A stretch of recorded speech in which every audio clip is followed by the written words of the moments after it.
Aloha. My name is Leo Hura, creator and hosting this series on leadership. In this episode, we focus on leadership principles of an iconic military figure, Lewis Burwell Puller, Chesty in Marine Corps lore. If anyone knows, it's Chesty, Marine Corps warrior, through personal experience that war is not a natural act. War is not a natural act. Your Marines will be scared. In battle, their natural instinct will be to cower or run away. But they will follow a leader they fully trust. To win in battle, your Marines must be willing to follow you anywhere, even to hell and back. Your Marines must be willing to fight, to face and overcome their fears, to kill or be killed. Chesty knows that when faced with a life or death situation, our natural tendency is to cower, to be fearful, and if possible, to run away. These acts are natural human vulnerabilities which Puller not only recognized, but, as we shall see, Chesty led so his Marines' natural vulnerabilities were not exposed, but rather overcome in battle, becoming part of their culture. As Chesty developed, practiced, and perfected his leadership principles, they became increasingly known and widespread within the Corps. Fellow Marines recognized and embraced the predictable elements of Chesty's leadership principles, not just to keep them alive, but winning in battle.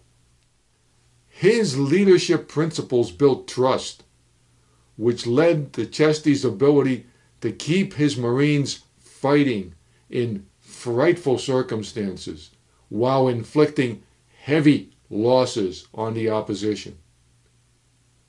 Marines stood ready, and many did, sacrifice themselves in support of Chesty's, the Marines, and the nation's cause as their own. The Marine Corps quickly recognized Chesty's leadership principles as well, not just through awards, but by taking every opportunity between field assignments to have Chesty train and imbue in fellow Marine officers the same leadership principles. In addition, Chesty developed, practiced, communicated, and exchanged values which were in sync with his Marines, thereby further earning their trust. Chesty was a Mustang. His career began as an enlisted Marine, and thereafter Chesty became an officer and rose all the way to the rank of general. However, he never forgot, he treasured his enlisted experience. Chesty has this special relationship with Marines.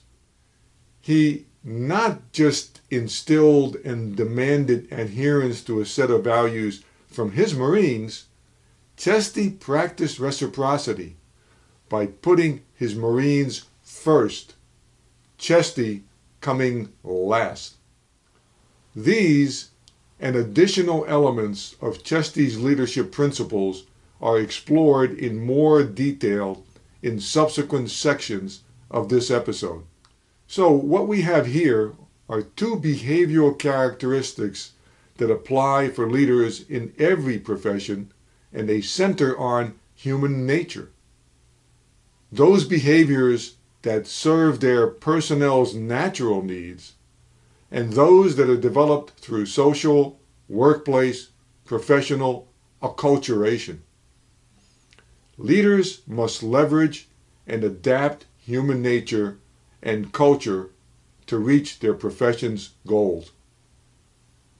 Both human nature and culture must be understood and addressed to be a successful leader.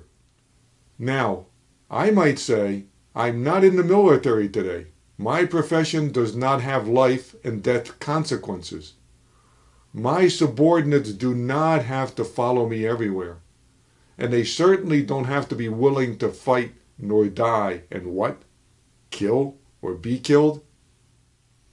Well, even though the needs and outcomes are significantly different in the military where they are a matter of life or death, trust, willingness to follow, and making sacrifice by personnel are inextricably linked and critical leadership principles across all professions. Failure to secure the trust of personnel is almost certainly a guarantee for underperformance and can potentially result in a collapse of any willingness to follow or make the least of sacrifices, resulting in failure in achieving goals.